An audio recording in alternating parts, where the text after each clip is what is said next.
Les plaidoiries sur les demandes de l'annulation des dernières assemblées générales électives et sur l'invalidation des résultats qui s'en est suivi à la Fédération congolaise de handball et à la Fédération congolaise de Jiu-Jitsu Self-Défense ont eu lieu ce vendredi 26 février 2021 à la Chambre de conciliation et d'arbitrage des sports CECAS à Brazzaville. Après un renvoi sollicité par les avocats le 19 février 2021, l'affaire opposant René-Serge Blanchard-Oba à l'actuelle présidence de la FECOJUSELF a contradictoirement été plaidée. Pour les deux avocats de René-Serge Blanchard-Oba, l'Assemblée générale élective tenue le 18 décembre 2020 à Brazzaville s'est déroulée en violation des textes réglementaires. 3 griefs ont été formulés par ces avocats pour obtenir l'annulation des résultats de la dernière Assemblée générale de la FECOJUSELF. Faux a rétorqué la partie défenderesse dont l'unique avocat a expliqué à la cour de la CECAS, présidée ici par son président, Maître Michel Kaboul-Maouta, que le candidat à la présidence de la FECOJUSELF n'a pas déposé le dossier de sa candidature au secrétariat de la fédération tel que prévu par les textes. Blanchard-Oba n'a pas respecté la procédure. L'affaire Blanchard-Oba contre la présidence de la FECOJUSELF ainsi plaidée contradictoirement, la délibération interviendra le vendredi prochain. Ici, l'ambiance des plaidoiries durant la session. Devant vous, pour solliciter simplement l'annulation, n'est-ce pas, des résultats issus de cette assemblée. D'une manière ramassée, ce sont là les faits pour lesquels nous sommes devant vous. Mais je vais même plaider plus en droit, parce que nous soumettons à votre sagesse l'annulation, n'est-ce pas, d'une assemblée et des résultats qui en sont issus. Et cette demande ne peut qu'être fondée sur des textes qui, Monsieur le Président, Messieurs les membres de la Chambre, nous avons formulé 3 griefs essentiels. Déjà, vous aurez de ce règlement intérieur qui dit quoi? L'article 6 prévoit ceci. L'Assemblée générale élective se déroule conformément aux instructions nationales. Nous comprenons là également la circulaire du ministère.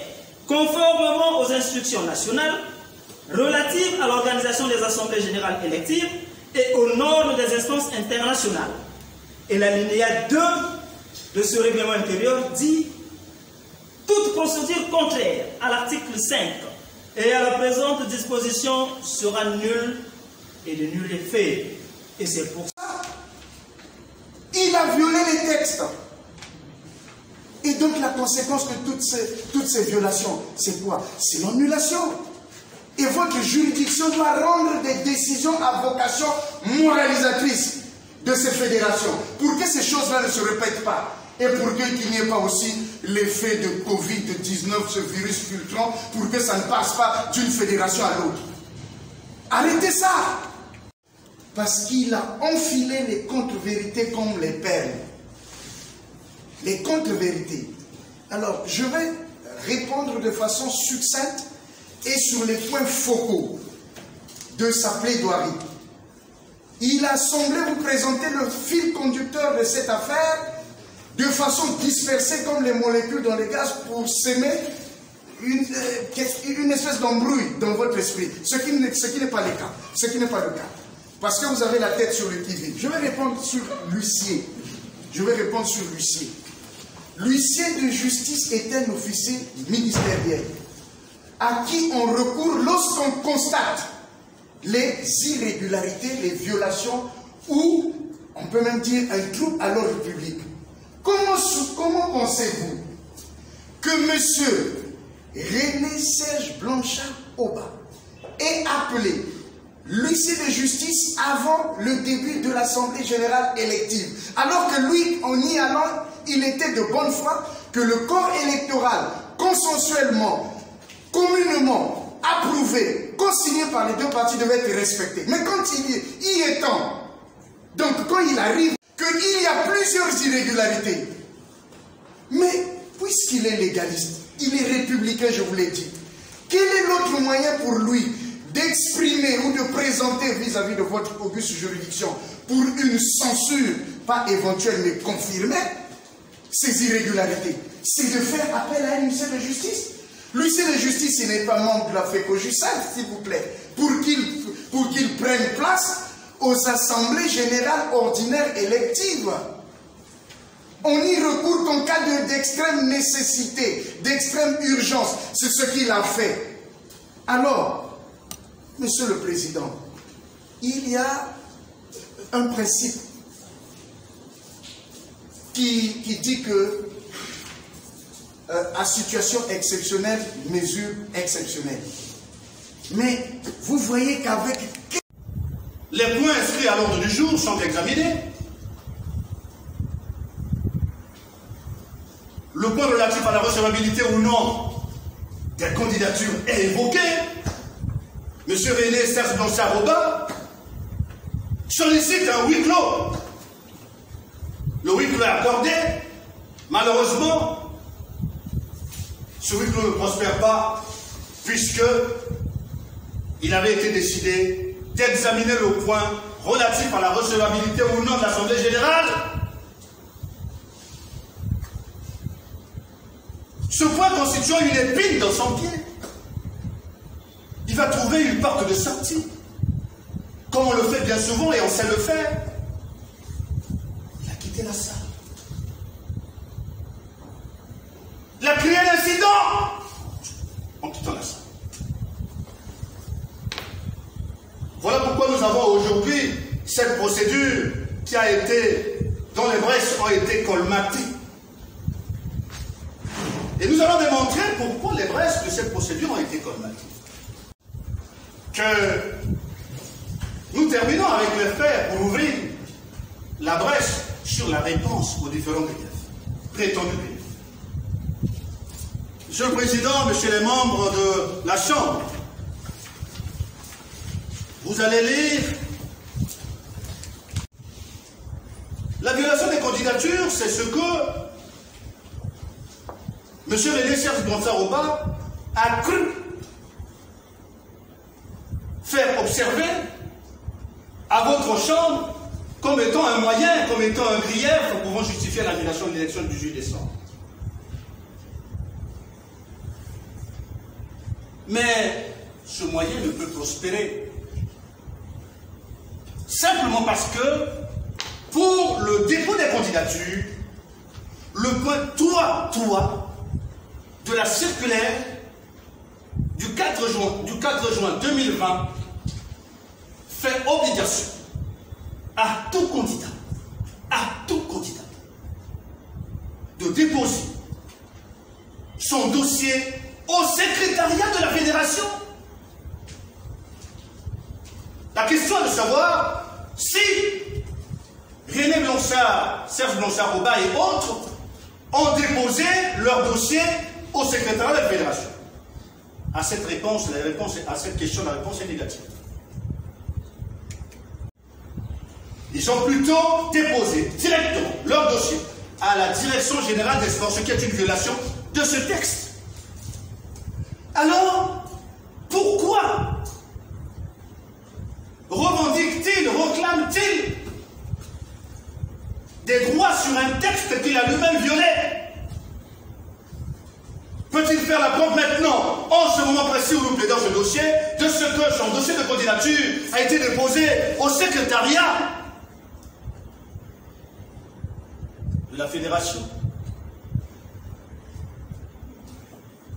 Nullement. Difficulté insurmontable pour lui qui l'a poussé à créer cet incident pour tenter de justifier cette procédure. Vous allez regarder les pièces du dossier, il est clairement établi que les différentes autorités ont bel et bien pris part à l'Assemblée générale et que cette Assemblée générale élective était organisée en toute régularité. Sur le dernier point, le dernier grief prétendument tiré du corps électoral. Mais le corps électoral, critiqué à tort, et sur la base duquel on tente d'articuler un moyen désespérément un moyen. Mais ce corps électoral date de 2017. Monsieur Doubé a été élu sur la base de ce corps électoral. Du même corps électoral. Lequel corps électoral? Vous avez la pièce au dossier, Monsieur le Président. A été accepté, reconnu, acquiescé par M. René Serge Saroba, qui a posé sa signature le 16 décembre 2020. J'ai cru entendre de l'autre côté une plainte qui ne se justifie pas. J'ai cru entendre de l'autre côté, on a dit, 2 jours avant l'élection, on a arrêté le corps électoral. Mais diable, pourquoi est-ce que M. René Serge Saroba n'avait pas contesté ce corps électoral le 16 au moment où il a posé sa signature? Excusez-moi, monsieur. Pourquoi? Monsieur le Président, vous avez les pièces au dossier. Vous allez examiner en profondeur. Vous êtes des maîtres en la matière. Que nous apprenons. Nous nous en remettons à vous. Parce que vous aurez examiné les pièces, vous aurez examiné les écritures, vous aurez examiné les moyens, et vous vous rendrez compte que la FECOJUCEF, Monsieur le Président, n'a violé aucune disposition réglementaire, n'a violé aucun texte réglementaire, et que l'Assemblée générale du 18 décembre 2020 s'est tenue dans des conditions régulières et qu'il y a lieu de confirmer les résultats de cette élection et de débouter M. René Serge Saroba de toutes ces demandes de fins et conclusions, telles étaient mes observations dans ce dossier. Je vous remercie. L'autre affaire est celle qui oppose Guy Jonas Ntsiba, membre de la Fédération congolaise handball, au ministère des Sports.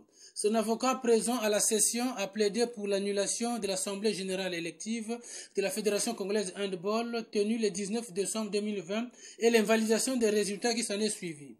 Seulement ici, l'avocat de la partie défenderesse, donc de la Fédération congolaise handball, venait à peine de recevoir certains dossiers liés à cette affaire.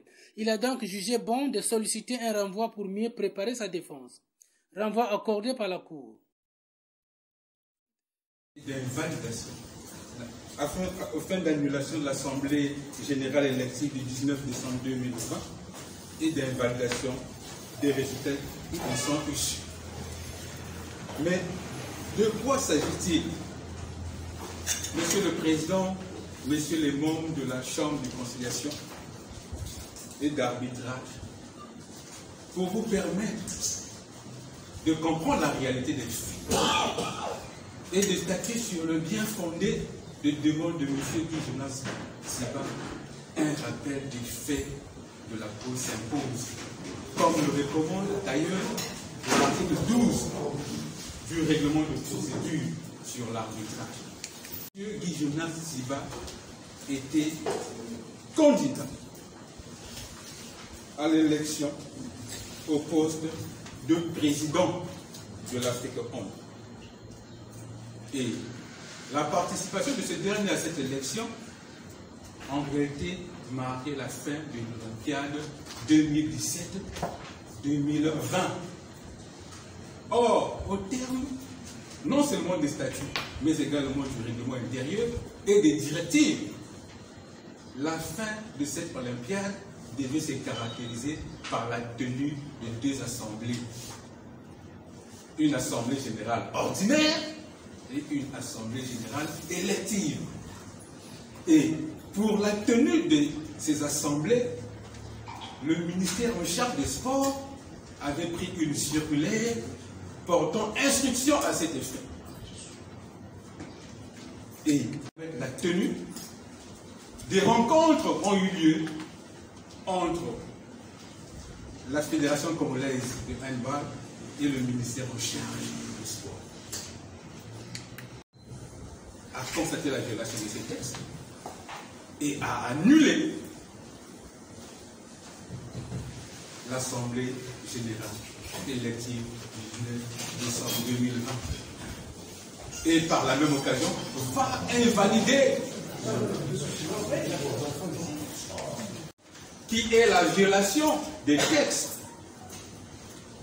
Vous allez constater que toujours au cours de cette assemblée, composition du bureau exécutif fédéral et les postes à pourvoir sont nommément déterminés. Premier poste, président. Deuxième poste, vice-président. Troisième poste, deuxième vice-président. Troisième poste, troisième vice-président. Puis on passe à secrétaire général. Il n'y a pas de quatrième vice-président. Que cela a été suggéré par le représentant. Alors qu'il a été désigné comme observateur. Mais à la grande surprise, c'était lui le véritable patron. C'est lui qui a patronné cette assemblée générale élective. Un spécimen de mandat. Et des mandats délivrés par l'État congolais. Et plus particulièrement des directeurs départementaux de sport. Mais s'il s'agit des représentants des clubs qui viennent voter, de qui doit-on obtenir le mandat? Pas de son club, mais vous verrez, au débat il est produit des mandats, là où c'est le directeur qui dit je mandate X et Y pour participer à telle assemblée. Mais vous verrez, lancé dans la plaidoirie, je ne pourrais pas l'interrompre. Et ce que je dis est d'autant plus capital que ça permet de trouver la solution à tous les problèmes de droit qui ont été posés par M. Tiba par le biais de son avocat. Une décision qui prouve que c'est la fédération qui a convoqué l'Assemblée. J'ai dans mes mains une dérogation du ministère des Sports qui a permis que cette assemblée se fasse. Alors, je demande à votre auguste... Je ne peux pas me permettre de tricher avec le principe du contradictoire. À la plus prochaine audience que vous voudrez bien, afin que je communique ces pièces à la partie adverse qui fondent aussi bien ma défense et qui contredisent tous les propos qui ont été tenus ici. Les besoins d'équité, c'est pour les besoins de transparence et c'est pour les besoins du principe sacro-saint du contradictoire qui doit nous guider dans les procédures. Les personnes ne connaissent pas les procédures, c'est pour ça qu'ils s'en réfèrent à nos autres conseils. S'ils le savaient, dès hier, ils auraient pu me communiquer ces pièces. J'aurais également bâti une stratégie en fonction de ces pièces. Je ne plaide pas le fond du dossier tant que ce préalable n'est pas levé. Si mon confrère accepte que je plaide, que je mette ces documents à la disposition de la justice, ce sera lui qui aura pris ce risque. Moi, pour ma part, je n'ai pas envie d'enfreindre le principe du contradictoire et je sollicite modestement à votre auguste chambre de renvoyer pour que la procédure, un renvoi de cette affaire, pour que je communique cette pièce qui prouve la dérogation du ministre, puisqu'on a dit que c'est le ministère qui avait organisé les élections, la dérogation permettant de tenir ces assemblées à la date du 19, et comment la fédération a convoqué ces sessions assemblées ordinaires, assemblées électives. Je vais parvenir ces pièces sous forme de notes en délibéré qui vous seront également communiquées et séance tenante, vous pourrez répondre verbalement à sa plaidoirie. Maintenant, lorsque les pièces vous seront transmises, peut-être ce soir ou demain, si vous avez des observations écrites, vous nous les ferez parvenir sous forme de notes en délivré à nous et à votre confrère. Voilà la proposition. De constatation d'habitat aujourd'hui et dans ses débuts, nous avons le devoir toujours d'attirer l'attention des uns et des autres. Sur nos procédures, nous souhaitons que les présidents des fédérations puissent avoir le bon sens de s'acquérir nos règlements procéduriers. C'est 1. 2, de aussi connaître leurs règlements aussi. Et que ceux qui viennent ici assister ou participer tirent les grandes leçons aussi. Des échéances qui vont au-delà de notre territoire. Qui dans nos décisions aussi peuvent avoir créé de l'entrave pour nos athlètes aussi, comme nos équipes. Donc, prenez le temps de saisir la chambre à temps. Voilà pour notamment leurs avocats. Ouais, on va faire vendredi 13h. D'accord? Maître Sou. Oui. On va faire. Mais ultra ferme désormais. Et comme ce sont des principes de droit, on ne peut absolument rien. Le rendez-vous est donc pris pour le vendredi prochain.